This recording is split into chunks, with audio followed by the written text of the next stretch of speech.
body's own ability to make its own hormones. And I'm really excited to see that. Hopefully New Zealand and Australia can be spared some of the less than ideal choices that we see made in other parts of the world. I'll just say, you know, bioidentical hormone replacement therapy is a nice thing to have, but if you go to my website, I publicly state on one page that BHRT should be the last resort. And I'm sure that everyone listening here agrees with that. The idea is the body was designed to heal itself, and if we give it the proper nutrition it needs, the proper lifestyle, the rest, stress management, help it adapt to the world around it, it can make its own hormones. I've seen this. We see women, you know, 60, 70, 80 years of age that actually have hormone levels in the normal range. Now, they're not in the 80th percentile. They may be like 20 or 30 percentile, but they're still making estradiol, progesterone, testosterone into the 7th, 8th decade of life. Now, not all of them are. The question is, why aren't they? And how can we help other people achieve that? And how do we help the men? Not every man has low testosterone, but we seem to be paying attention to the ones that lose their testosterone, and maybe instead of replacing it, we could talk about what we can do to restore it back. So this is more like hormone restoration and maybe repairment, if you will, but not replacement. The next slide is basically the classic disclaimer, obviously, that and that's my biography was already discussed. As far as my interest has always been herbal therapies. It goes way back into the 70s when I was in, you know, high school and all that, reading the herbals and seeing something amazing about them. Some of the key concepts I want us to keep in mind as we go through these webinars is that we can use botanical medicines to restore hormones. Even though BHRT has its value, we realize that the endogenous production can be restored by specific adaptogen combinations that affect endocrine tissue through targeted cellular signaling of specific endocrine tissues. Okay, so the first step is we have herbs that have been documented in humans to be gonadotropic, to raise gonad hormones, thyrotropic, to raise thyroid hormones, adrenotropic, to maintain the weight and functionality of the adrenal gland so it can maintain the hormones it wants to. So that's one of the most important concepts. The other one is looking at all the different regulatory systems. You know, when you talk about the HP axes, AXES, plural, we have multiple axes. They include the hypothalamic pituitary adrenal, the HP gonadal, the HP thyroid, and then we have other regulatory systems such as the sympathoadrenal medullary system, which has to be discussed when you talk about hormones because that's part of what's being affected as well. The glucose insulin system, the renin-angiotensin-aldosterone system. The goal here is not just to be focused on, you know, gonads, adrenals, and thyroids, but to look at the interrelationship between all the different systems of the body. And we're going to talk about a new model of looking at systems besides just the anatomical model that we're all very familiar with discussing. And of course, this comes down to cell signaling. Just as specific botanicals can signal endocrine tissues to secrete hormones, specific botanical constituents can also provide hormone-like messengers to hormone-responsive tissues. The concept behind this is we borrow from the science of proteomics, and they use a term they're called functional mimetics. So what that means is one protein will act like another protein, even though it looks nothing like it, it will mimic it. Well, we're realizing now that plants can be functional mimetics of hormones. They can mimic a hormone but not be as stimulating and not have all the side effects of that hormone. We can mimic specific actions of specific hormones. Like, you know, estradiol has specific neurocognitive functions as far as associative memory, which is different than linear memory that testosterone has. So specific herbs will mimic that specific function, and on and on. We can actually construct mimetic herbs that act like hormones but actually don't have all the side effects of those hormones. And that's more important, especially for estrogen, but other hormones, as I said, we can raise them, and we're going to show you how we're doing that. Okay, so the little list of things to keep in mind here is we're going to come away knowing that in order to improve hormone health, we're going to recognize that hormones are basically just messengers. We're going to look at the endocrine system as an anatomical system. Then we're going to talk about homeostasis regulatory systems as functional systems and understand why that's more important in the clinical setting. We're going to review the specific actions of some hormones and herb-specific actions, and then we're going to talk about how the different formulations can be used in various clinical settings. and talk about how they were designed.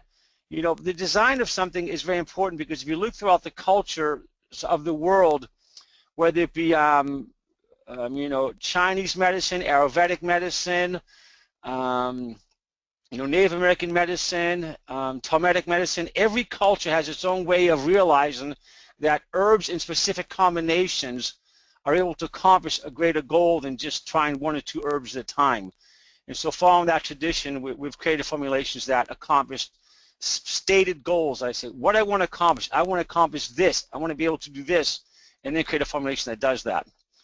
We're all very familiar with the steroid hormone pathway, and this is something that, you know, we see it over different ways. This is a modified one from Wikipedia because the one in Wikipedia is wrong in that Wikipedia actually has estriol inside this part here. Estriol is not a primary estrogen, it's an estrogen metabolite. If you're going to add estriol over here, you might as well add, you know, about another half a dozen hormones as well. So this is just the hormone synthesis. Keep in mind, all these hormones at the top here are made in the adrenal gland. All the pregnenolone, progesterone, the other progestogens, right here, the 17s are progesterones, the different corticoids here, and also the minocorticoid. You know, one of the unsung players in adrenal health is aldosterone. You know, and that has a significant amount to do with stress and stress adaptation and maladaptation, because one of the biggest consequences of stress is what? Hypertension, fluid retention, sodium electrolyte imbalances, and that's because of what's happening in these mineralocorticoids. Of course, aldosterone being the strongest mineralocorticoid, but even cortisol having some mineralocorticoid-like activities, very weak compared to this. The reason I'm bringing this up is because when we start to look at more than just 2 or 3 hormones and look at all of them, we get a much clearer picture as to why it's important to not just replace 1 or 2 hormones, but to get the entire system up and running again so all the hormones can balance themselves properly. If we're just replacing them willy-nilly, we're going to get ourselves in trouble because, you know, we're actually contributing to the imbalance. And of course, if we make the thyroid hormones, you know, the thyroid, as you know, puts out T4 and a little bit of T3. Most T3 is converted peripherally in the liver and some of the other tissues. As you know, T3 is actually like the active form. Some authors even call T4 the pro-hormone or a pre-hormone. They say its physiological response is so weak compared to T3 that it's, you know, it's like a T3 wannabe, you know. It's that T3 is the actual hormone that's most important, which of course is significant when you deal with the fact that a lot of people have conversion disorders. And of course, the body does put out reverse T3 as well. It has this check and balance system. We don't want the metabolism going at such a rate that you have tachycardia and hyperthermia and, you know, anxiety disorders. But so there's certain ratios we're looking at for these things. When I talk with patients, and many times I'll lecture, I'll stare at the crowd and lecture, and I'll look at the patient in the eye and I'll say, you know, hormones really don't do anything. And I'll just let that sink in for a while, because the reality is hormones don't do anything. They don't make proteins, they don't make glycoproteins, they don't make you know, different sugars, or they don't do anything. They don't make steroids or anything. They basically are messengers. That's what hormones are. They're chemical messengers that go to the cell, and then the cell is told what to do. The cell will make a neurotransmitter if it's a nerve cell. It may make collagen for your skin. It may make a myosin or muscle fiber for either skeletal or you know, cardiac muscle, and it may make mucus for other tissues, so on and on. But the hormones are telling the cells what to do. The most important point about that is I see people that come to me and they say, can you fix my hormones? And I'm saying, well, maybe it's not your hormones, because I check your hormones and yeah, they're not like in the 90th percentile, but if you walk around with your hormones in like the 30th or 40th percentile, you should still be functional. You know, yes, I know when they start to get below the 30th percentile, we can say, okay, that's subclinical hypothyroidism, that's fine. But I see people walking around with, you know, they're not hypothyroid, and they still feel like the thyroid's not working. Well, and maybe the cells aren't listening to the message. So that's why an important part of the discussion that we all have with our patients is, you know, lifestyle, diet, nutrition. The cell, no matter what the hormone tells the cell to do, the cell cannot do it if the cell doesn't have all the vitamins and minerals and nutrients and amino acids it needs. And if the cell doesn't have proper ability to detoxify itself and proper cell membrane fluidity because of essential fatty acids. So a key part of hormone health is, keeping this extremely important point in mind is it's not just hormones. If the first thing we do is reach for a jar of hormones, or if our patients do that, they're doing themselves a disservice. So I encourage people to not go after hormone therapy first of all, but look at, like all of us do, restoration of optimal tissue health. So again, the endocrine system is one of many anatomical systems that we talk about.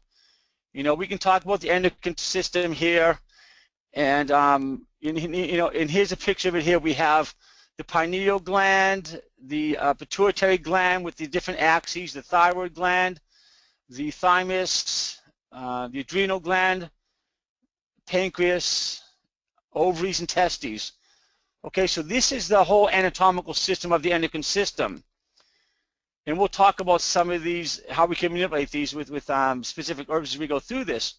But another interesting point here is we're talking about anatomical systems here. We're talking about hardware, about tissue and cells that exist, that you can, look inside a, dissection, or you can take x-rays and pictures of, okay? But the systems that are more important than these are the systems that run behind the scene. If these systems are the hardware of the computer, what makes the computer run is not just the hard drive and the wires and the plastic and all that. What makes it run is the programs behind it all, the things that tell the cells how to communicate with each other and what to do. And these have been called different things, and a number of authors discuss them as the different homeostasis regulatory systems. And I've shared this concept before, but I want to expand on it. The more I work with this and discuss it with patients, is these are the functional systems that we're talking about when we use words like functional medicine. How are these systems functioning? These are the software that control the biochemistry of our lives, control our neurotransmitters, our hormones, our digestion, our metabolic rate, etc., blood sugar. So if you look at some of these, like, here's one right down here, the hepatic detoxification system. It's like all those commercials that say, do you need a system that will, detoxify your body from phase 1, phase 2 elimination? There's an app for that. There's an app that controls glucose and insulin balance. There's an app that controls your immune system, and it's very complicated because inflammation isn't just the immune system, it's the immune system dynamically interrelating with the endocrine system and the nervous system. We now call it the neuroendocrine immune system. The overlap is so intense that we can no longer separate, all inflammation is because of the immune system. No, it's the NEI that controls. It's the master program. Yes, anatomically we can dissect out the thymus and say, in the spleen, and go, these are the tissues and these are the cells. This is the hardware of the immune system, but the software is this integrative system of the neuroendocrine immune system. And these are the regulatory systems that we are restoring to balance when we use lifestyle, nutritional, and herbal therapies. And even though systems can be clustered together, one of the things that I see a lot of focus on here in America is that everyone's obsessed with the adrenal glands and cortisol. It's like cortisol, cortisol, cortisol, and I'm going, yeah, and what else? The stress response, reading Hans Selye's work is, even I was reviewing his books earlier. He goes, stress is not cortisol, stress is not adrenaline. He says it's bigger than that. It's the non-specific things that affect the different systems. But the problem is, over here at least, we're getting too reductionistic and we're chasing after cortisol. But the body's inability to adapt, and that's what the word that is used a lot in all of his writing, in all of his different textbook stuff, is it's a problem of adaptation. It involves multiple systems. Yes, we want to control the hypothalamic pituitary adrenal axis, but the adrenal glands don't just make cortisol. I got a case the other day when someone was, my patient's progesterone is real high. What do I do about that? Okay, well, first of all, make sure you're not testing the luteal phase, obviously, because it's supposed to be higher in that phase. But if you're testing the follicular phase and it's high, one of the interesting points is, I've seen this a number of times, is under times of extreme stress, not only will you have increased cortisol, But ACTH also causes increased progesterone. Okay, so you can actually have these brief periods of hyperprogesteronism during times of acute stress because of the stress response. ACTH doesn't just make cortisol. The adrenal cortex makes cortisol, makes the pregnanes, makes the aldosterone, the mineralocorticoids, and some of the androgens like DHEA and androstenedione to a small degree. The testes makes and ovaries make some of that as well. So the HP axis is not just about cortisol, it's about the whole cascade of hormones that we saw in the upper half of that sheet.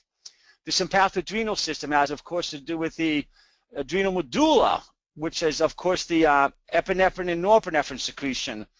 That also has its effect on every system in the body. The adrenal gland also puts out aldosterone. As I said, a very unsung, under-recognized part of the adrenal system. The renin-angiotensin-aldosterone system controls basically life, because if you don't keep that potassium within a very narrow range, I mean, the heart either stops or it just starts going like 268 beats a minute, as I saw in a case this last week, with hypokalemia. So, these are very important systems. And the neuroendocrine immune system, as I mentioned, is the adrenal gland has a very dynamic, intimate relationship with the immune system and with the neuroendocrine immune system. I was reviewing androstenedione earlier today, some of the papers on it, and it was talking about how it's a very strong effect on the immune system. Years ago, we used to think, oh, yeah, it's a hormone that has to do with, maybe it'll become testosterone for sex. No, these hormones have a lot more to do than just our testosterone and our estrogen. They affect neuroendocrine function. They affect neurological function, immune function as well. So really, it's exciting to see we're expanding our understanding of these hormones. Another way that we can classify some of those systems is by the axes. Again, you may have heard the term HP axis, AXIS, and that they're actually saying hypothalamic pituitary adrenal cortical axis is one of the axes. And that one is when the HPA axis puts out ACTH, adrenocorticotropic hormone. So that's an important trophic hormone. Keep that in mind because we're going to look at herbs that can actually stimulate ACTH. The hypothalamic pituitary gonadal system here in the middle, it puts out gonadotrophic hormones. Okay, these are all trophic hormones: corticotrophic, adrenotrophic, thyrotrophic. So FSH and LH are the gonadotrophic hormones that maintain the size and weight and functionality of gonadal tissues. Again, important because specific plants do stimulate FSH and LH production. Now that's exciting. We just said that. First of all, as we age, when I gave an age seminar recently, we talked about as we age, you see decreased HP axis function. You see lower ACTH, lower FSH and LH, and lower TSH. That's part of the senescence process. But now we know we can reverse that by giving plants to reinitiate ACTH and FSH. The third one is, of course, the pituitary thyroid axis, which puts out TSH. And what we're finding here is a little interesting. Remember I said about mimetics, plants that mimic hormones? We have plants that mimic TSH, okay? I have not yet found a documentation of a plant that has been definitely proven to stimulate TSH. There's a little bit of theory around it, but just because thyroid hormone levels are higher after you give an herb doesn't mean it's because of TSH. There's like 7 different mechanisms involved in making those hormones, but we have found that one constituent from Coles foscoli actually mimics TSH and does all the stuff that TSH does as far as iodinization, sodium iodide, imported proteins, organification, et cetera, et cetera. So we're looking at a mimetic. But the goal here is how do we enhance the function of hormones using herbs. Another cluster of symptoms we could look at is the neurological regulatory systems, as well as the NEI right here, the second one of the immune system and the endocrine system working with the nervous system. We already talked about the sympathadrenal system, part of the autonomic nervous system with the adrenaline thing. Over here to this side, you have the brain monoaminergic system that makes the different neurotransmitters that we're all very familiar with, a different discussion though. But this new system here that we've only been talking about, last 5 or 10 years, even less than 10 years, is the ghretin leptin apomectin system. This is the system of hormones that are involved with the stomach, adipose tissue, in the brain, have this little, again, software program that controls food intake appetite, metabolic rate, etc., by modulating leptin and ghrelin and apomectin. So these are all some of the different ways of classifying systems. And then, of course, another way to look at the systems is the different roles of the hepatic system, where it's involved. Detoxification being the most important. The glucose insulin system being a very important system. It's not just the pancreas. We know the liver's involved. We know that muscle cells are involved with this, and etc. But now we recognize something that just became validated within the last year, actually. It's been debated for the past 5 years, but they finally validated it, is the existence of a hormone called beta-trophin that is secreted from the liver and adipose cells. Beta-trophin is a hormone that is basically a year old that goes to the liver and stimulates beta cells to actually make, it stimulates beta cells so you can make insulin. So our body was designed to, be restorative as far as making sure the pancreas doesn't atrophy. This is exciting. Of course, what we're going to see is everyone's going to try and rush to create drugs to mimic beta-trophin, but we kind of beat them to the punch because we already know that there's a number of herbs that are beta-trophic already. And then, of course, going back to the other system, the renin-angiotensin-aldosterone system relies upon the liver's output of angiotensin to help with that whole mechanism of retaining fluid electrolyte balance. So again, it's not just hormones, it's the entire hardware, it's the entire software systems that are involved here. And when you get, after looking at all those systems, you get down to the cellular level, we are all very familiar with the need to have a proper balance between reduction and oxidation, called the redox system. I mean, we need some of this. We can't just have all antioxidants because oxidation is involved in the citric acid cycle. We have exogenous, antioxidants such as E, C, lipoic acid, and CoQ10, as well as those are exogenous ones. Endogenous antioxidants are superoxide dismutase, catalase, and glutathione peroxidase. Of interesting, most of the herbs that we are working with, most adaptogens actually enhance these three endogenous antioxidants. So it's like another benefit of using herbal therapies. And again, we already talked about cell signaling. Getting the message into the cell is critical. There's a number of different factors involved in that. Okay. So real quick, this is an obvious statement, but specific hormones have specific actions. Quick review: yes, testosterone is anabolic as far as building muscle, bone, and joints, but anabolic basically means protein building, or actually more nitrogen building, or nitrogen being incorporated into molecules. So estradiol is actually anabolic as well, but it's not anabolic as far as making muscles and strong like bull. It's more like anabolic for bone, collagen, and serum proteins such as SHBG and clotting factors, which is one reason why we don't want to have too much estradiol, because it can mess up SHBG and increase risk for blood clots, as we found in the 1950s when they first started birth control pills and gave such high doses that caused some very horrible side effects. Okay. By comparison, cortisol is quite catabolic. That definitely breaks down proteins. And progesterone is relatively catabolic. Not as catabolic as cortisol, but is considered a catabolic hormone. All of these hormones we talked about are anti-proliferative except for estradiol. As you know, proliferative is a normal process of cell division, but the body has built-in checks and balances, as we say. So by design, of interest, not only is progesterone anti-proliferative, but testosterone is and cortisol is. Of interest, some of those intermediate androgens like androstenedione and those less anti-proliferative than testosterone is. So the more androgenic, the more anti-proliferative; the more estrogenic, the more proliferative. One of the exciting things about looking at the steroid hormones is they all have like a pairing with the major neurotransmitters.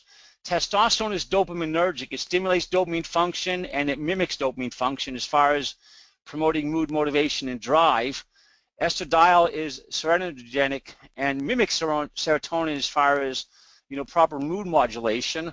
This is why we look for herbs that mimic serotonin, such as black cohosh, when we're trying to help with estradiol deficiency. Progesterone, everyone knows, is GABAergic. GABA is the same receptor that a glass of wine or a anti-anxiety medication would ever bind to. Very calming and soothing. And cortisol is adrenergic. It can be just as stimulating and agitating as adrenaline. You know, if you ever had a patient that's been put on prednisone, you'll see that they feel like really wired and stuff, and you go, wow, do you have adrenaline? No, cortisol has the same type of effect. It's very stimulating to the nervous system. The immune system, testosterone is considered anti-inflammatory relative to estradiol. Cortisol is the most anti-inflammatory. Progesterone is also anti-inflammatory. These points are important because when we look at people that have like low progesterone, you know, some of the symptoms have to do with more generalized aches and pains and myalgias and, you know, more allergies, more inflammation, because progesterone is anti-inflammatory. So again, as you mentioned, either A, we're going to reproduce these specific actions, or we're going to mimic them, you know, by specific herbs, and those can either work with them as agonists, and then every once in a while we're going to use antagonists, herbs that will actually block them, such as anti-androgens in some cases, or things that block estrogen or antagonize estrogen production. So we know now, we've already known it, but good review, specific hormones have specific actions, and likewise, specific herbs have specific actions. This is really the crux of what we're trying to understand here is, you know, no one herb is going to accomplish everything we want here. I just grabbed 2 of these herbs out of one of the formulations. And to point out here, first of all, you look at, this is from Adrenal Gland, and I just talked about the different systems, so I'm showing this one here. So both of these herbs can support a number of these systems together, but Magnolia is not as good as Selye. It's not been documented as good as Selye as Bacopa. Bacopa has been documented as help with the thyroid functions you're going to be seeing next week, I believe. And Magnolia has more beneficial for the neuroendocrine immune system and for the gliadin, leptin, apomectin. Remember I said we can actually find herbs that can actually help control appetite? Well, one of them is Magnolia officinalis. It actually helps modulate the gliadin, leptin, apomectin system to control appetite and metabolic weight. That's why we're seeing that formulations that have it so beneficial. While we look at the specific actions of herbs, it's also important to understand when not to use a herb. Next week, we're going to talk about one of the formulations I have that has Ostium sanctum, holy basil in it. Now, holy basil is a great adaptogen. It makes you feel very calm, relaxed, and mellow because it knocks out your testosterone. Okay, so I had this guy come in, this giant of a man. He was like, you know, 6'4", very strong, muscular guy, and he's, you know, older, and he's starting to feel the age, and he goes, man, I'm taking this thing here, and it's like, man, all of a sudden, like, I got no drive, my libido's gone, and it's like, what's going on? And you know, I'm not going to name names, but he showed me this product, and it was like one of those adaptogen formulas, and it had holy basil in it, you know, and I said, that's an anti-androgen. It's just, you know, I use that to knock out androgens. What's it doing in this formula? Well, they are right. It'll make you feel calm and relaxed, you know. You have no mood, motivation, or drive, which is what testosterone gives you. But so it's interesting to know when not using herbs. So I use Ostium sanctum as an anti-androgen, whereas you may see other people use it in adrenal formulas. It was kind of interesting. So we really, and I'm still learning stuff. Every once in a while, a formulation will change. But since I've been studying herbs since the 70s, by God's grace, I think we did some pretty good mixing and matching here. Another common question I get asked is, why don't you use licorice?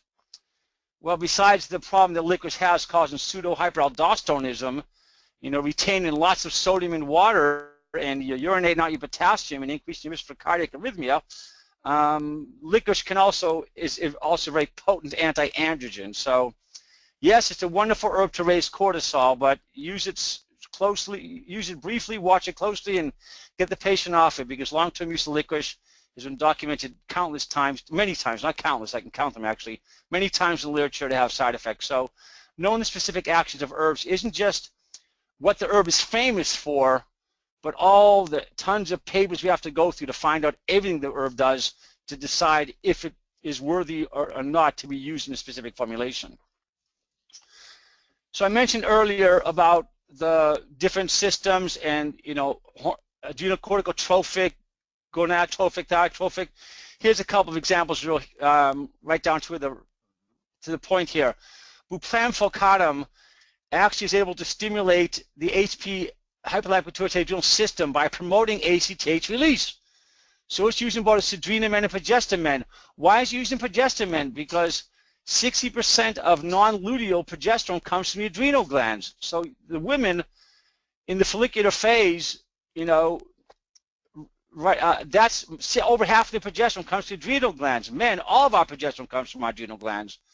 So if we can help with that, that's important. So it's using both of those formulations, because ACTH doesn't just help the body make cortisol, it helps make progesterone as well.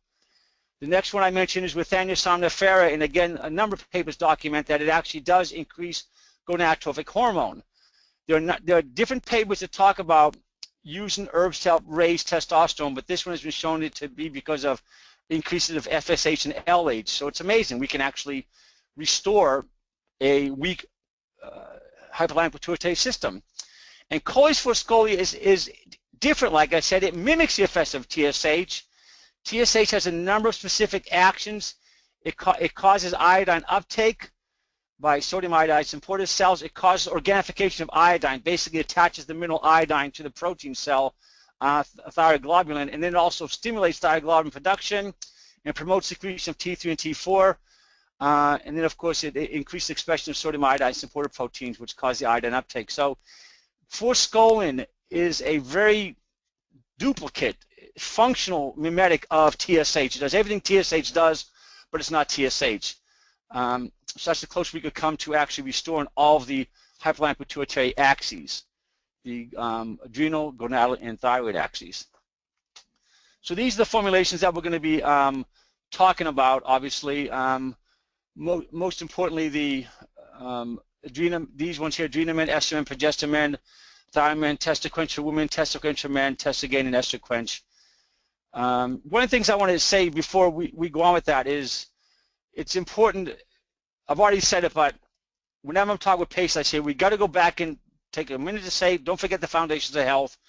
You know, so this is when I remind patients to take their Alt-Ven 10 and their probiotics and the omega-3s and look at systemic inflammation if you need to, and rule out celiac disease. You know, it's even though I like to use herbs to stimulate hormones, I always like to make sure I don't make the same mistake that the BHRT crowd is making. And I don't want to just make it about hormones. I want to take it about lifestyle as well. So, and when I give talks to patients and to publics, I spend a lot more time talking about foundations of health.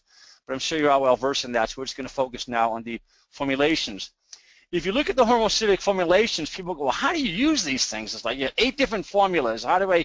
Well, we're going to make it a little easy. Here's a quick preview. Number one, you know, the adrenal men and the thyromen are some of the 2 best formulas as far as energy and metabolism and vitality, all right?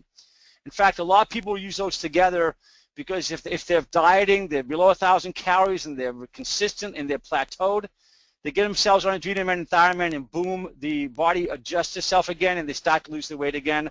So those are ones that think about like fatigue, and you're kind of green around the sides and you're just tired, and those 2 are more of the ones that are going to help with metabolism and vitality in response to stress. The ones that are in the pink background are the ones that, you know, women are going to be using, the estromen, the progestamen, Testoquench for women for that 10 to 20, depending upon who you're reading, % of women that have androgen excess disorders. And then, of course, women can have not enough testosterone. So Testogain, the first formulation was designed for women, but when it was remade, it was designed to be for both genders because there's a lot of commonality in how we both make testosterone. So both men and women use Testogain. And, of course, a number of women benefit by Estroquench when the body is making too much estrogen that's causing them problems, and we want to actually use an aromatase inhibitor. So that's what Estroquench has inside of it. And then, of course, the men can use Testoquench for men if their prostate needs to be, you know, rescued right away. I mean, I'll use Testoquench while I go back and clean the immune system, detoxify, and stabilize the cells, and then, you know, the gentleman can get off of that if they have, you know, prostatitis. And, of course, some men want to be on it long-term if they've had a history of prostate cancer. They'll just stay on this to keep the androgens low. Estroquench, very important for men as well. And Testogain, obviously very important for men as far as restoring testosterone function. One of the most interesting things is I'm trying to tell people to look at these 2 as a pair here, Testogain and Estroquench. Recently, a gentleman presented to me, he went to another clinician who put inside testosterone pellets, and yes, his testosterone came up, but his estradiol now is that you would see in a 30-year-old woman, because he aromatizes it. You give him more, you know, even before he had testosterone, his estrogen was like in the, you know, 60th percentile, okay? Now it's in like the 189th percentile. He is twice of what he should have, and they should have started him on an aromatase inhibitor. So obviously we're trying to go back and clean it up now. I just got him last week. It's that's one thing to look at. Don't be throwing testosterone at these gentlemen. If they're over 40 or overweight, they're more likely to turn any testosterone you give them into estrogen, which can be very, very dangerous, as we know, cardiovascular disease, diabetes, cancers, etc. So the big picture, though, is, there's some overlap here in testosterone and estrogens, but that's a quick picture of how you can look at the formulations there. Just as specific hormones have specific functions, specific herbs have different actions, specific people have specific needs. And I think we all know this, but a big thing we're moving more towards now is getting away from the one-size-fits-all mentality that has predominated healthcare until the last 10 to 20 years, and looking at various forms of presentations. Back in the 90s, when menopause was being managed, every woman of a certain age with a certain symptom was given a certain pill. Here in America, it was, the trade name was Prempro, was very heavily marketed, and it was like a one-size-fits-all. But what bothered me is in the natural community back in the early 90s, they went through all the herbs into one big bucket, and they had these menopause pills, which I kind of call like herbal Prempro. It was like a one-size-fits-all. Some women did good on them, some didn't. And I didn't like that, because what I observed after testing many, many women is that some of them, had plenty of estrogen, some had like no progesterone, some had no testosterone, some had too much testosterone. So it's pretty obvious when you look at this chart that there's 12 major types of menopause that occur naturally inside the human body. And so obviously you don't want to, without even having this memorized, you do not want to treat a type 4 like you would a type 12. You're over-treating, and you could get in some problems with that, all right? So one of the things you look at here is how to personalize it. And these formulations started out as a way of making them specific. That's why they're called homospecific. Specific for estrogen or progesterone or testosterone. Give the person what they need, not more than what they need, not less than what they need. Now, what's interesting about this is in 1993, when I ordered testosterone, none of the labs were doing it. So I actually had to talk the saliva labs into measuring testosterone in women, and then eventually, the lab hired me, and next thing you know, everyone's doing it. So in the early 90s, women were not regularly tested. Even the blood labs, I'd call the big, big laboratories and order testosterone for women. They call and go, "Why are you measuring testosterone in women?" It's like they have testosterone. We understand that now, but 1993, maybe long ago to some of you guys, it wasn't that long ago that we were still trying to convince people that women had testosterone. Now we recognize some of them have too much of it. So personalized health is what we're talking about here. But this is something that, then I go back in the literature and I find out that other people have seen this. Abram wrote a paper in 1983, which apparently no one read, in which he talked about different forms of PMS and PMDD. And in this paper, he talks about the different symptoms of PMS, anxiety A, and H, hyperhydration, depression, etc. And in this one, if you read the paper, he actually says, oh, and this one has like low progesterone and relatively, too much estrogen compared to low progesterone. Oh, and this group has like pretty low estradiol compared to progesterone. And so he was talking about that. His paper was focusing on different nutrients to help with PMS, but if you read the paper, he actually talks about hormones are imbalanced in these different types.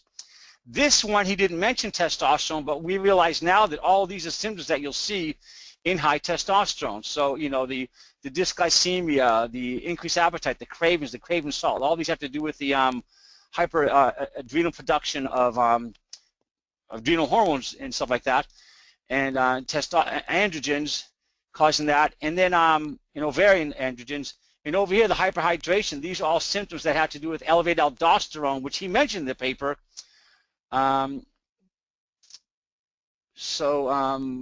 That's another picture that we're looking at here, is the elevated aldosterone actually has to do with low testosterone.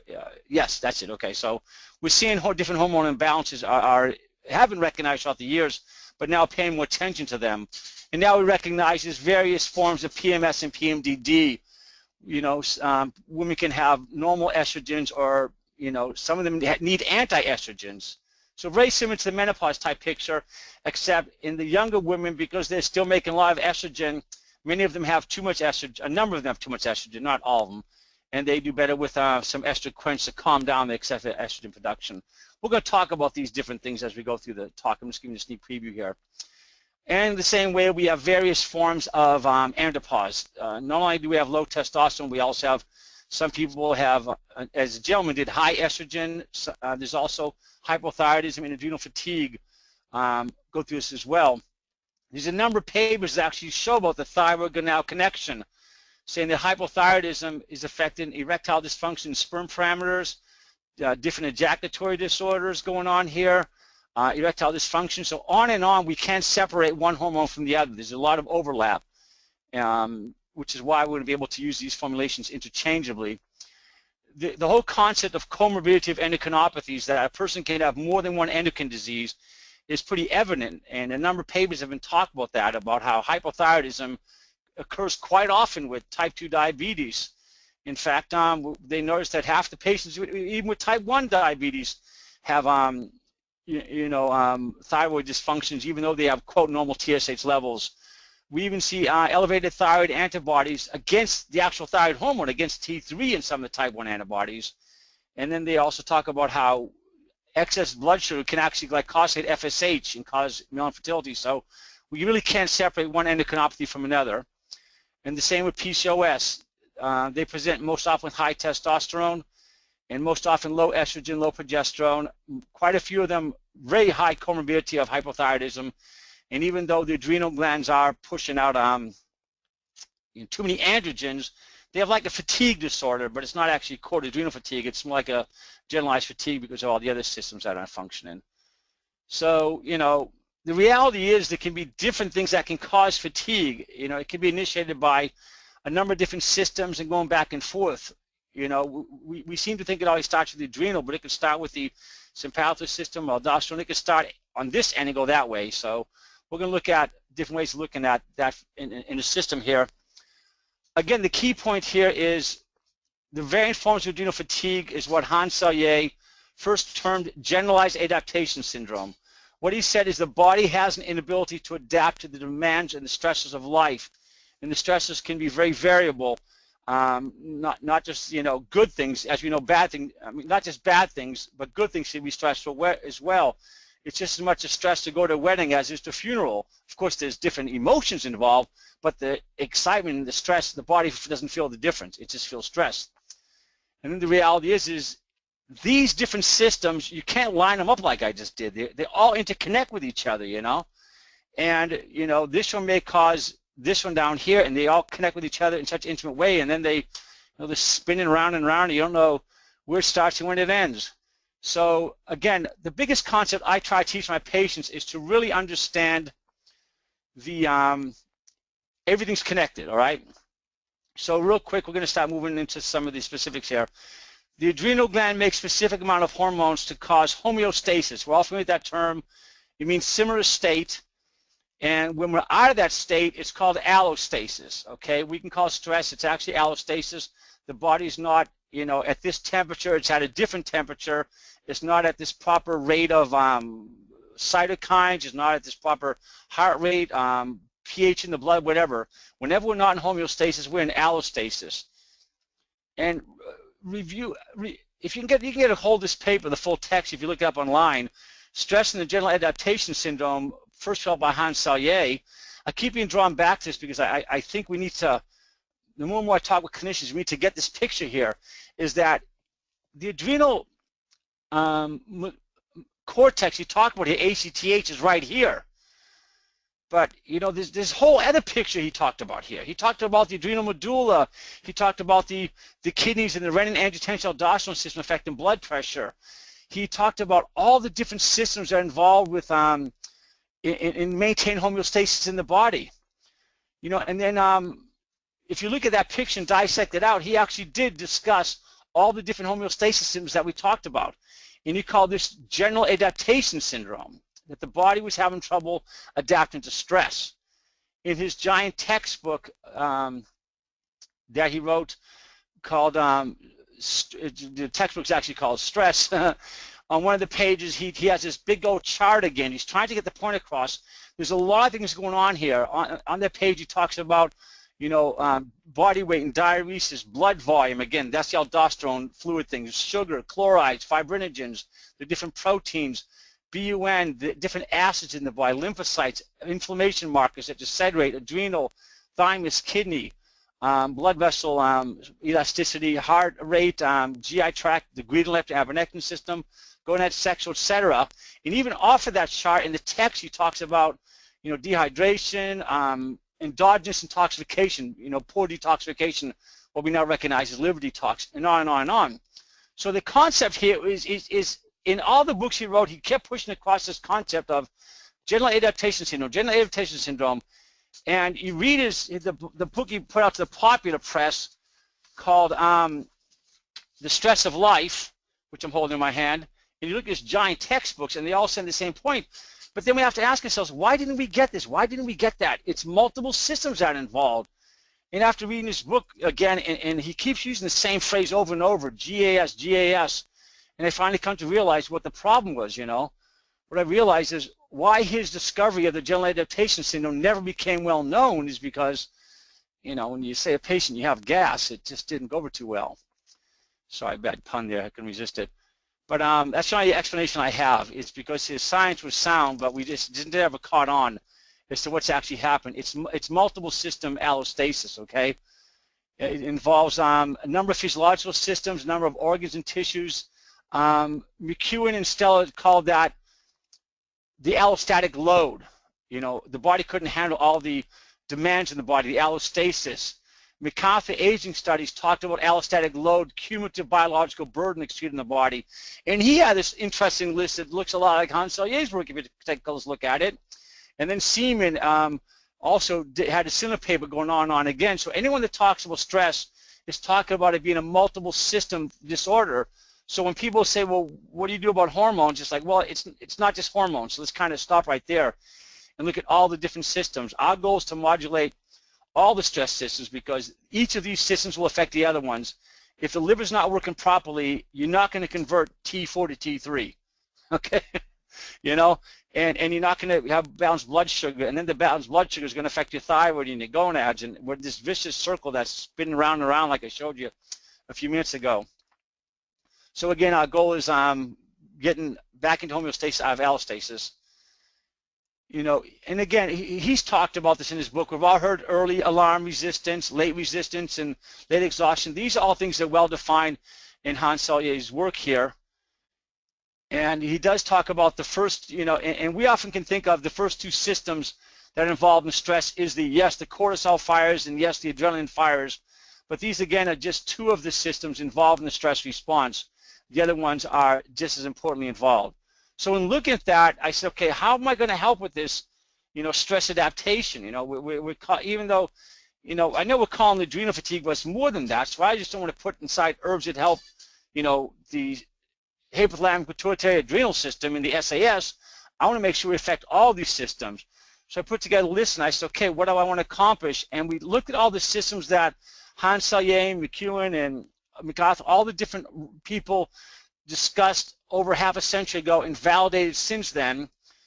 And then we studied the specific systems, and then we studied specific actions of specific herbs and said, let's put together a formulation, that will actually be able to address every system.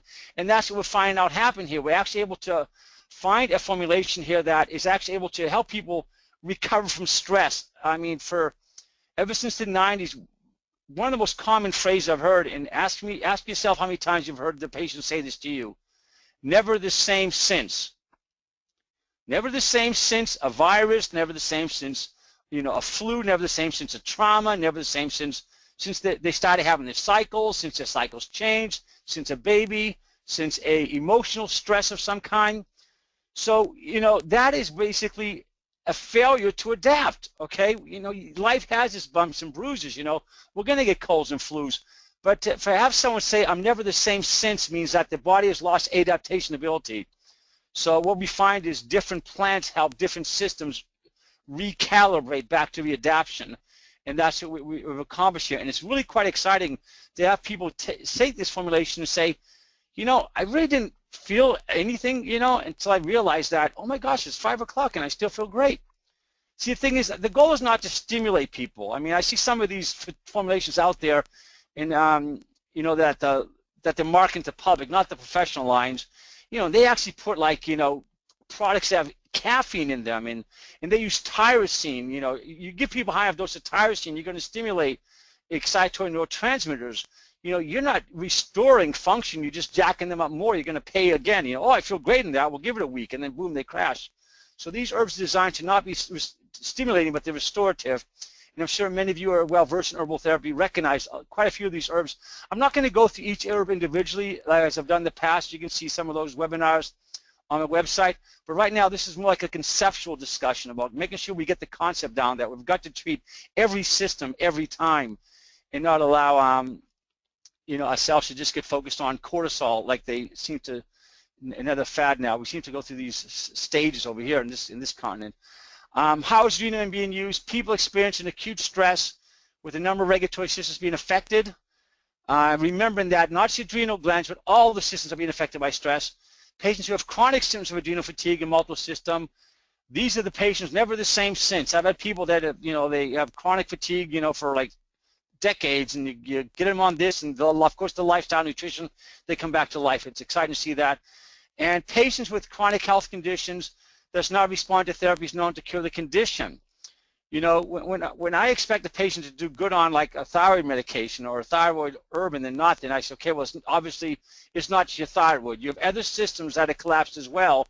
And for us to keep barking up the thyroid tree, or to keep saying, oh, it's because of this flu you had.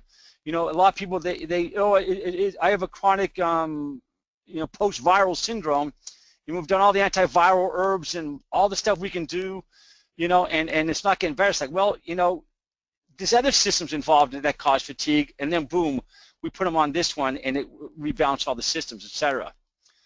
So another thing to consider here is the these are some summations of protocols. You can actually go to Douglas Lab's website here. This one's adrenal health and stress adaptation. And so over here we have some endocrine complete over there. You use UPX as your multivitamin. Nutrisource has that available for you there. The first step would be Adrenamin, but also recognize, I've seen a number of people that as well as that, they may need Testosterone or Thiamine on top of that to push them through all the way. And that's one way we can customize it. So I look at the broad picture first, and then I customize it afterwards, depending upon the needs of the patient. And I've commonly seen that some people need either additional, most of them do well in just Adrenamin, some need Testosterone and or Thiamine as well. So let's just look at what would happen if the HPG axis were to collapse primarily. Okay, yes, we know that the other symptoms are affected as well. They kind of grayed out here. But let's look at what happens when we have like low testosterone, okay? There's been a shock to the system or just the age, wear, and tear, and you have low testosterone. Well, the low testosterone, as we know, well, testosterone is anabolic, anti-proliferative, dopaminergic, anti-inflammatory. So, you know, they're going to have muscle wasting. You know, they're not going to, the dopamine has to do with mood, motivation, drive. They just don't have any drive in life, you know. They lose their zeal. They may not have full-blown depression, but they just don't care anymore. They sit around and watch TV all the time. They go out and they buy that bumper sticker that says the world is full of apathy, but who cares, you know? They just lost their zest for life because of low testosterone. This can happen not just andropause in men, but it can have sexual dysfunction in both genders and menopause and PMS. Some forms of PMS are low testosterone. And we know all the symptoms of low testosterone. I mean, you can review this list, and I'll make sure we get a PDF of this that Nutrisource can share with you all, you know, for your review. But well, the generalized symptoms, physical symptoms from the muscle weakness and fatigue, lack of strength, insomnia, sleep disorder. Everyone's chasing melatonin, but in both genders, low testosterone will cause difficulty falling asleep and difficulty staying asleep. Some of you just said, because you know those patients that melatonin's not working with is because they have low androgens. So look at those things, and both men and women can have night sweats, okay? Of Of course, men do it more manly, but we still have the night sweats. Additional male risks include when our testosterone gets low, us gentlemen have insulin resistance, heart disease, and again, sleep apnea. So the sleep testosterone connection there is very strong. Mind and mood symptoms, decreased mental skills, memory function, can't problem solve, can't focus attention. I don't know how many adults walk into my office and go, I have adult onset attention deficit disorder. There's no such thing. I'm sorry. I mean, you're not a infant or a child who has ADHD because you're birthed into a world that's been over-vaccinated and over-medicated and who knows what else. When you're 50 years old and all of a sudden you can't focus, that's testosterone. Testosterone helps with focus and drive and attention. And when it gets low, you feel like you have ADHD. So also you have this less motivation and drive we talked about, the depression, the social isolation. Those are cognitive functions of that. So don't be looking for, anti-ADHD medications. Look at testosterone. And again, this is because testosterone acts like dopamine, mood, motivation, and drive. The sexual symptoms of low testosterone are very similar in some of the beginnings. Both have decreased libido. Both have diminished orgasms or anorgasmia.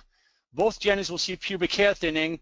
Men can have erectile dysfunction. Women can have vaginal atrophy, pain within the curse, dyspnea, and also the urinary incontinence and vulvodynia, even without any, just pain all the time in the vulval area. It's interesting to keep in mind that most people think of vaginal atrophy being, oh, you need estrogen. Not necessarily. Many times women, even after they've given them estrogen replacement therapy, they're still not getting full recovery if their testosterone is really low. Testosterone is just as critical for vaginal health as estrogen is. So that's an interesting point as far as that goes. Another thing so what I said is, okay, if someone has low testosterone, what do I want to do? Well, first of all, I want to make testosterone. I want to support testosterone production. And then I want to kind of find stuff that would act like testosterone, I don't want to make testosterone too high and get in trouble. So I want to use testosterone agonists. Testosterone mimetics is what you could call them, the second one. I want herbs that have been documented to increase sexual desire and sexual function in both genders. Yes, I want something that's been documented to be anabolic. Okay, and some of the androgenic properties, as far as both genders need enough androgens to make, skin oil, sebum, and those type of things. So dry skin can also be because of low androgens in both genders. One of the things I wanted when I want to create more testosterone is I want to get rid of things that got in the way of testosterone. When you're under stress, you quit making androgens and you start making cortisol and estrogens. So I wanted to use herbs that would calm down excess cortisol and also control estrogen. I wanted something that actually would have some dopaminergic property into it because high prolactin can also interfere with sexual function. Well, we sure want a lot, don't we? Obviously, we're looking at herbs that are adaptogenic. Hans Selye in the 50s says we need to be able to adapt, so let's get some adaptogens inside there. Things that have been shown in both human and animal studies to help the body adapt to stress. That brain is not doing good with low testosterone, want to protect it. Nitric oxide, people aren't suffering from Viagra deficiencies. It's low testosterone is why they can't make nitric oxide. So I want herbs to do that. And obviously, I wanted to have some of interest.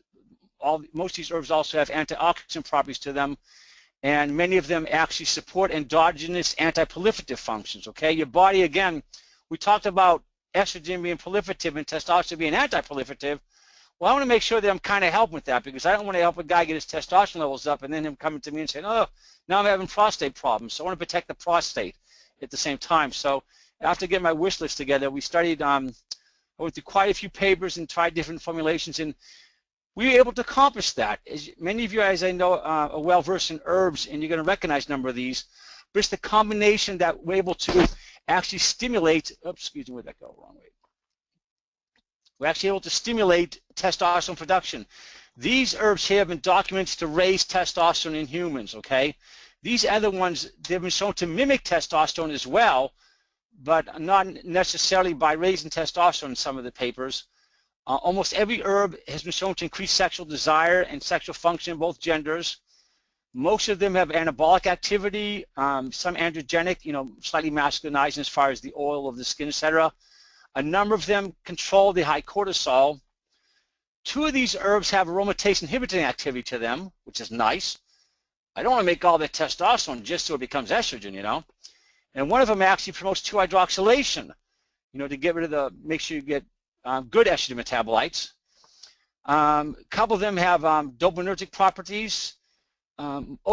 Most of them have been designated as adaptogens based upon stress adaptation studies and neurotrophic. Only one has been well documented to raise nitric oxide, and most of them are antioxidant, anti-proliferative. So what we've done is we give these to gentlemen, and we're seeing, the testosterone levels are coming back up. We're not going to get testosterone levels in the 90th percentile, okay? But we're seeing them come up, back up into closer to mid-range in these gentlemen. And more importantly than that, we're seeing that the quality of life is improving, that men are saying, wow, I feel so much better on this. And that's the goal there, because we don't want to just overstimulate hormones. We want to make the hormones function better. It actually do a tissue response, as we said, testosterone mimetics, etc. And testosterone is used in both men and women who want to avoid testosterone replacement therapy because of their fears of it, or because they just say, why are we going to keep replacing stuff? Can't we just fix it, Many times I have quite a few men that are on testosterone replacement therapy. One gentleman that had a traumatic injury at a young age, and he's been on testosterone for decades, and the testosterone isn't working for him, is because you can develop like a resistance to any hormone. Just as insulin resistance, you can have testosterone, estrogen, progesterone, thyroid resistance, which is a whole new conversation. So we put him on testosterone, all of a sudden he can feel his testosterone, and he can actually lower the doses he's having to take, which is really nice because it's, it has its consequences. And then, of course, the people want to decrease the side effects. One of the side effects of men taking testosterone is gonadal atrophy, because you're knocking out the FSH and LH and your testicles shrink. I hate when that happens. So we give them this, and they're starting to notice less of the side effects of testosterone replacement therapy. And also, people who want to wean off testosterone replacement therapy use this first of all so that they can restore the body. Remember, when you replace something, you suppress endogenous ability to make it. So they want to turn that corner. They start replacing on testosterone first. Andropause testosterone is one of the first things we could use, of course. And then, as indicated, we can start to use estroquench, adrenamend, thiamine, and other formulations as well. A multivitamin. I should have actually put UPX10 here, which is what you have there. But the whole concept here is andropause is not just about testosterone. I mean, yes, we're getting some great results, but a number of these men, especially if you have, all you need is 20 pounds of body fat, and you become an estrogen-making machine, gentlemen. So make sure you get on some estroquench as well, especially if you do TD ratio analysis, especially if you measure your estradiol, and the estradiol is like in the 50th or 60th or 70th percentile. You don't want that. You want to lower the reference range. You want to testosterone, as close to the middle as possible, using testosterone for that. And then again, remember that andropause isn't just the testes not working. There's other systems that are failing as well, multiple systems, in fact, the ones we talked about on the adrenals. So some men benefit with adrenamend to get multiple system recovery, and it isn't just about testosterone replacement. I think that's one of the biggest problems I see with the current. I'm in Florida now, and I'm not exaggerating. There are big billboards promoting testosterone replacement therapy driving down the highway. Come in here and get your testosterone injections. I'm going, are you serious? And it's like maybe we should ask what's going on with the patient before we start hawking high amounts of testosterone. And because many of them need work with multiple system adaptation, they need help with adrenal recovery, adrenamend, etc., or GAS, if you want to call it that, Generalized Adaptation Syndrome. Again, testosterone can be used in menopause. A number of women do much better on this. You'd be surprised how many women don't need estrogen replacement therapy in menopause. They just need some testosterone because that gets the testosterone. Then the body can make estrogen out of testosterone if it wants to, but quite a few of them actually find out that testosterone, these type 2, 5, 8, and 11, quite a few women actually do need testosterone as part of their therapy to have better functionality after menopause. And the same with PMS and PMDD. Some of these women that have the low mood and the depression, etc. Yes, that can be because of progesterone, estrogen, but if you look at the rest of the picture, change in libido and those type of things, and especially when you look at blood tests and saliva tests, etc., and even urine tests, you'll see some of them actually don't have enough androgens, and they do much better on testosterone. Okay, I'm going to do one more. I think we're going to go until 10 minutes almost. So besides the HPG axis knocking out testosterone, it can also knock out estradiol, okay? Now this is a little different story here. When you have low estrogen, you can have this primarily present itself in PMS and menopause, but also in PCOS. So low estrogen is not just the menopause patient. We're seeing younger women with relative estrogen deficiency, and a lot of women with PCOS have low estrogens as well. That's almost part of the picture with them, as well as low progesterone, as you know. So keep that in mind, but mostly we're going to be focusing on how this can help women with menopause, obviously.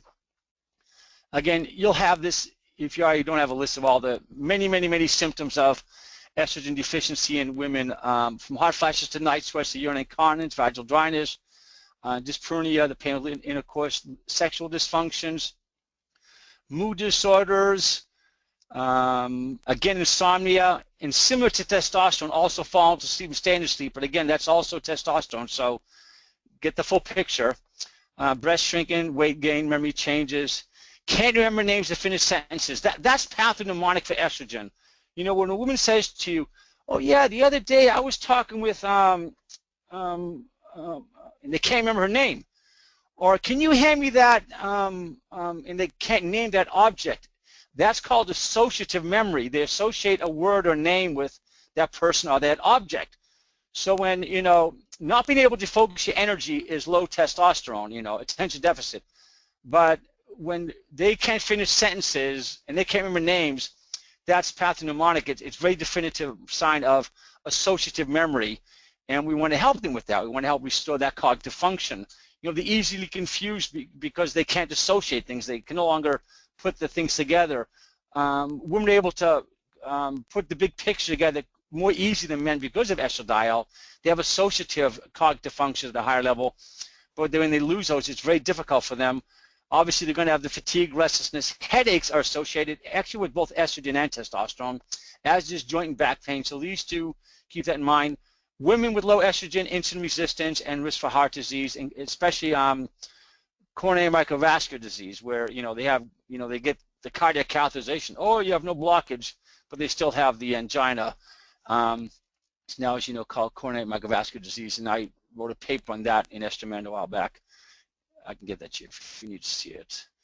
So what I want to do, first of all, I didn't want to give these women estrogen because when I started doing this, I had a lot of patients that had histories of cancer, a family history of cancer, a fear of cancers, and I really am nervous about throwing estrogen at women, I mean, yes, it's wonderful BHRT is available, and I have prescribed it after doing due diligence and stuff, but I wanted women to have a choice. How could I get rid of all your estrogen deficiency symptoms without giving you estrogen, and even without using herbs that cause estrogen?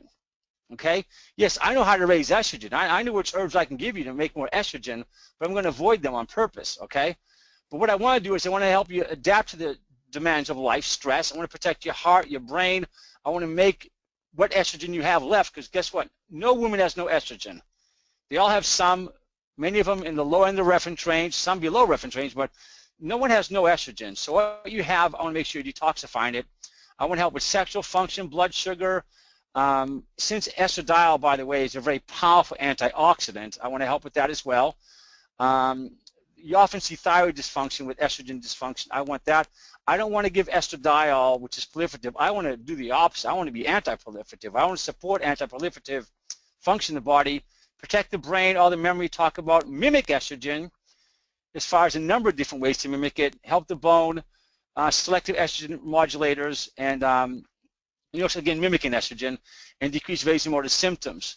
So those are some of the goals we put together, and this is what we came up with here. Now, the first version I used soy, but I decided to get soy out because it continued to get more controversial. So I'm using non-soy isoflavones from the Prairie and Trifolium. Now these they mimic estrogen, as do all the herbs in certain areas.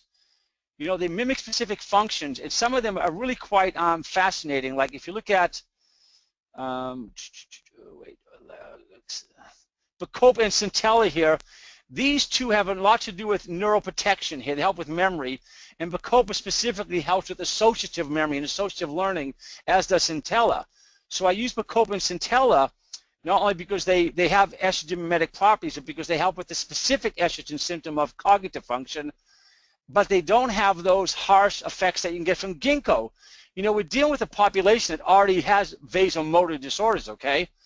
What does ginkgo do? It causes, opens up your blood vessels and, can trigger migraines if you get too much of it. Trust me, I've experienced them. So I tried to avoid, I quit using ginkgo pretty early in my career because I saw it actually can make things worse in menopause patients if you want to get the therapeutic effect of cognitive enhancement. But centella and bacopa you can use safely without getting the vasomotor triggering that you could get from ginkgo. All right, so all these different herbs have different properties as far as vasomotor symptoms, cardioprotective, neuroprotective, help with detoxification, and on and on and on. The most important thing here is that each of these herbs, what does it say in here? Each of these herbs I've also tested, gone through literature, and they also support anti-proliferative properties as well. So we're actually able to get rid of all the symptoms of estrogen deficiency and not increase risk of cancer. So I'm thinking about one patient in particular. She just had radical surgery, bilateral mastectomy, and total hysterectomy and all this type of stuff. She had and she's on anti-cancer. She's on pharmaceutical medications, antagonists, estrogen antagonists, etc. And she's having a lot of hot flashes and night sweats, and of course she can't take estrogen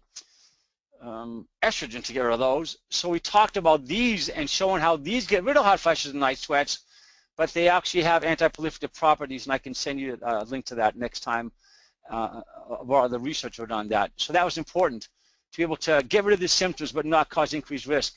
So how is estrogen used? Estrogen is used for women who do not want to use estrogen replacement therapy, for women who are on estrogen replacement therapy and still have symptoms. So even in those cases where I would prescribe BHRT, and I'd use very low dosages of just estradiol because, you don't want to give the precursor estrone because that's carcinogenic, and, she's going to make all metabolites anyway. I want to make them all go down to the 2-hydroxys. I don't want to give 16 hydroxyestrogens. So if I gave low dose ERT and they wanted more, I would use herbs as an adjuvant to make the estrogen replacement therapy better. So we have to keep jack up the dosages, okay? And also when women come to me and they're on estrogen replacement therapy, they want to decrease the side effects and risk, we use it for those patients. And obviously to wean off of ERT, but also a number of women are now using both Estromend and Progestamend, which we'll talk about next week, to wean off of birth control pills because they realize that they get off the birth control pills and their body just realizes that it's been suppressed all these years with synthetic, external estrogens and progestogens, and they come off of the birth control pills and they're like, oh, their body's just like, really doing poorly. So I start them on estrogen and progestamend first, and they wean off the birth control pills. Obviously, taking other due cautions, and we're not getting those horrible consequences that they're experiencing before. So again, estrogen can be used for different types of menopause, obviously, whether it needs just estrogen support or maybe estrogen and progesterone. And by the way, that's you probably know this, but that's a book I wrote back in, I wrote it in the 90s. It was published in 2000, where we talked about the 12 menopause types. It's not revolutionary now, but in the 90s when everyone was still doing one-size-fits-all, this was pretty cutting edge back in the old days, So that was the book that was published then.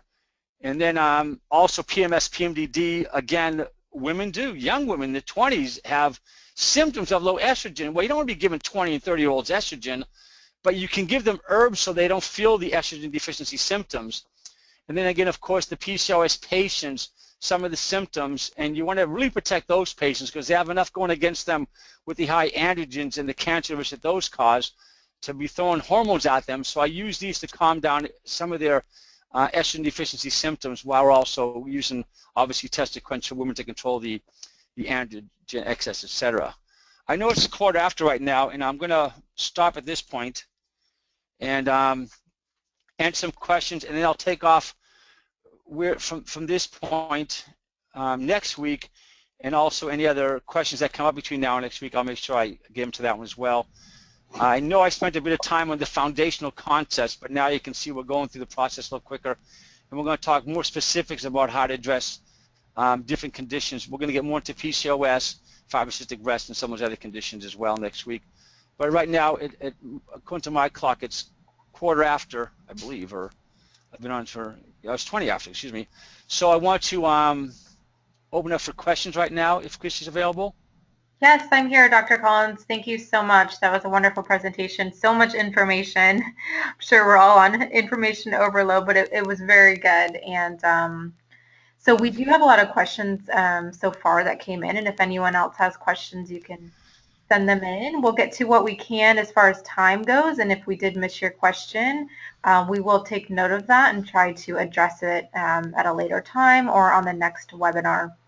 So the first question is a very logical and a good question. So sometimes the patient may need to take estrogen, progesterone, and testosterone, for example, 3 different products, but like, how do you take all of those in one day? You know, can you double up on the dosages, or do you recommend spreading them out?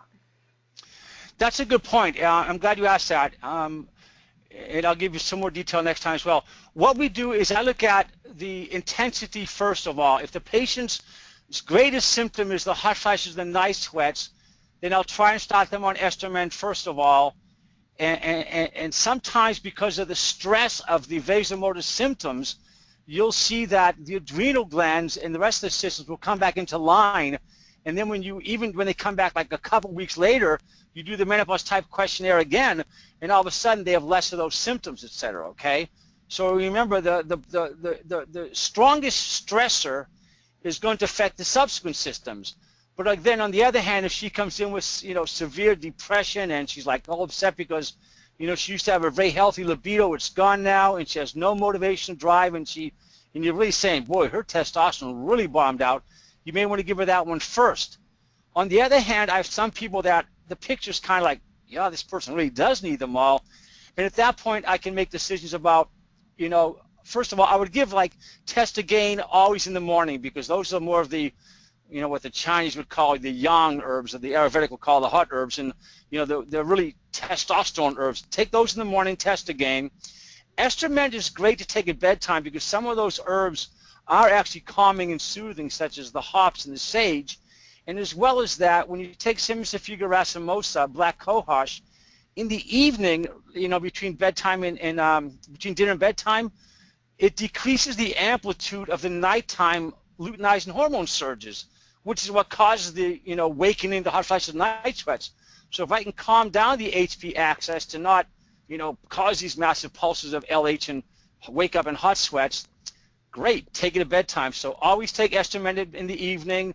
Progesterone is an herb it's kind of calming and anti-inflammatory, so you can take that in the evening too if you want, or even take it in the morning if you're want to be a little less calm. It's not sedating, it's just more of a soothing type of herb.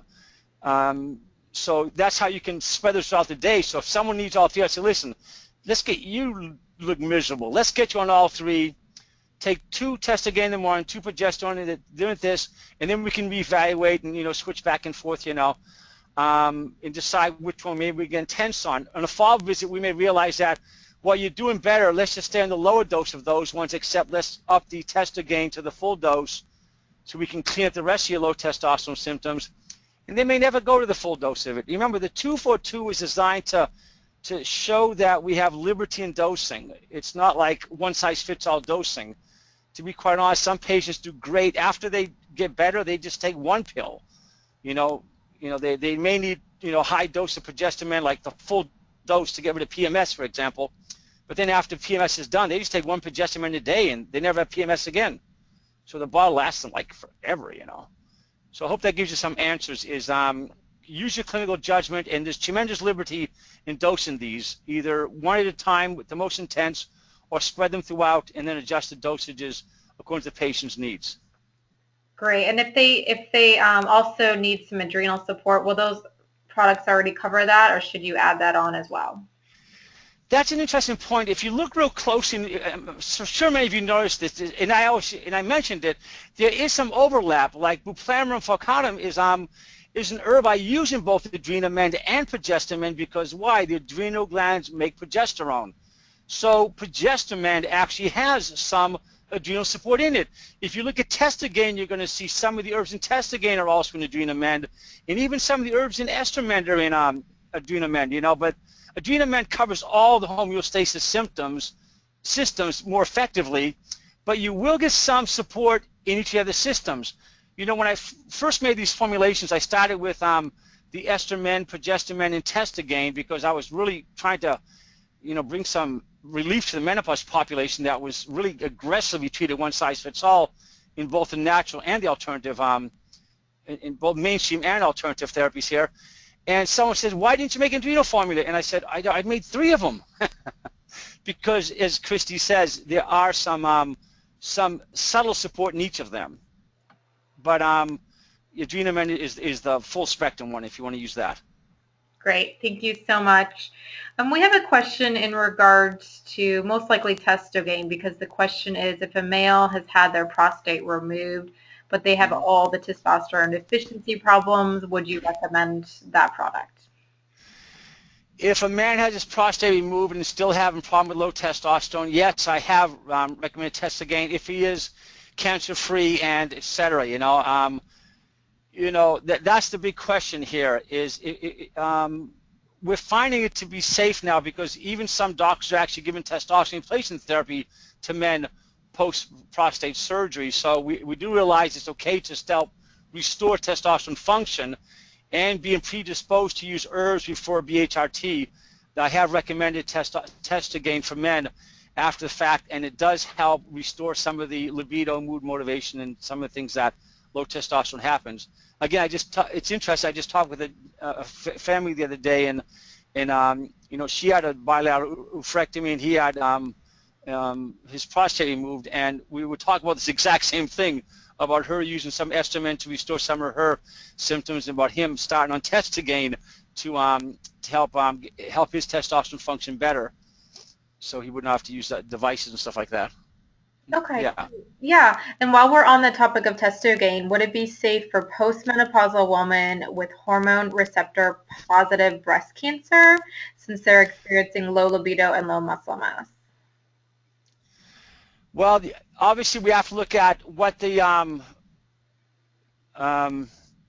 receptor, if it's estrogen receptor positive and progesterone receptor positive, then, you know, we obviously, you know, we don't want to use it for if there's a testosterone positive receptor, because this will raise testosterone levels in women. Okay, so you know, I don't know which positive they talk about. For low libido, one of the things that I do recommend, and we see this with women, is you can use Estromend, because Estromend, those herbs actually have been documented as having anti-proliferative. They do not stimulate breast cancer cells. In fact, a number of papers talk about how they actually are anti-proliferative against, you know, positive cells, breast cancer cells. And the Estromend is interesting because some of the herbs inside they have actually been shown to increase libido, vaginal lubrication, etc. So that may be something to consider in that realm. The thing about if you raise testosterone and then your body aromatizes it, you know, you may put yourself at risk for making more estrogens. That's my concern about raising testosterone. If a woman needs to have, if she's not in anti-estrogen therapy because she has positive markers, and you give her testosterone, you're actually giving her something that can increase testosterone, and then if she converts those to estrogen, she's in trouble. Of course, if she's on an aromatase inhibitor, it's a moot point. Then, you know, that would be safe. She'd have testosterone, but then she'd have to be on an aromatase inhibitor. So it gets a little complex. Whoever asked the question, I'm sure they understand what I'm talking about here. You have to look at the whole picture and decide if the person's on an aromatase inhibitor, then yes, you can use Testosterone, but if they're not, I would not use Testosterone. There's probably a good summation right there. Okay, great. Thank you so much. Another question is if there is any controversy with regards to black cohosh and breast cancer that you're aware of. Not that I'm aware of, because I've studied the papers, and I was actually able to come across some of the literature about it being anti-proliferative. You know, one of the things that happens sometimes is we put labels on plants and we say, oh, this is phytoestrogen. Oh my goodness, it's estrogen. It's going to cause cancer. And we're using the wrong word there. We're using function. We should be saying this is a functional mimetic of estrogen, okay? if you look at black cohosh, some people have said, well, actually, it isn't even a phytoestrogen. One paper said that the reason that black cohosh works is it modulates serotonin receptors more than it does anything else. So they're basically saying what we're doing is we're giving a serotonin enhancing agent is why it may work. And I tend to agree with that because, as I mentioned earlier, one of the things that estrogen does is it's teratogenic. It mimics serotonin, and that's why I like black cohosh, because it mimics serotonin. So it mimics the neurocognitive benefits of estradiol by helping serotonin work better. So I don't think black cohosh is as much of a estrogenic or it's not proliferative, okay? We need to look real closely at the literature and compare, read the whole papers and compare the totality of the papers. And that's something I've had to do to come to the conclusion that these herbs are safe enough. When you look at the totality and say, well, using loose terms like estrogenic, and when you compare it to other papers that say it's anti-proliferative, well, the anti-proliferative kind of wins when you look at the totality. At this point in time, if you have another paper, let me know, okay? Okay, great. Thank Always new you. stuff coming along. Yeah, and we'll do one more question for sake of time. Do you give or recommend Testosterone to patients on statin drugs? Boy, oh boy. Question. I don't, off the top of my head, I don't see any real contraindication. The only thing I'd have to look at though is I'm actually putting together going through a database of every herb and every possible theoretical adverse reaction. Okay, I just recently did one on one of the other products, and the thing is there's a lot of stuff that says, theoretical adverse herb drug interaction. Okay, and I think those are valid. We need to pay attention to those too.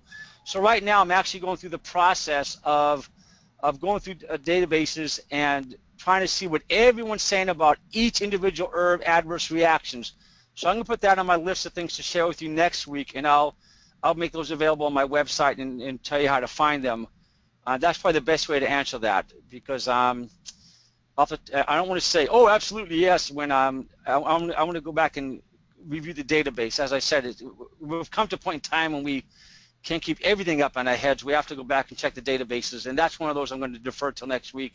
And by then I will have I'm actually working on it, literally, a compilation of either documented or even theoretical drug-herb interactions for each of the formulations I'll make available to you all. I think they'll be pleased with that. Yes, that'd be wonderful. Thank you so much. And for the questions we didn't get to, we'll do our best to contact you via email. And I want to remind everyone that a recording of this webinar will be emailed to you.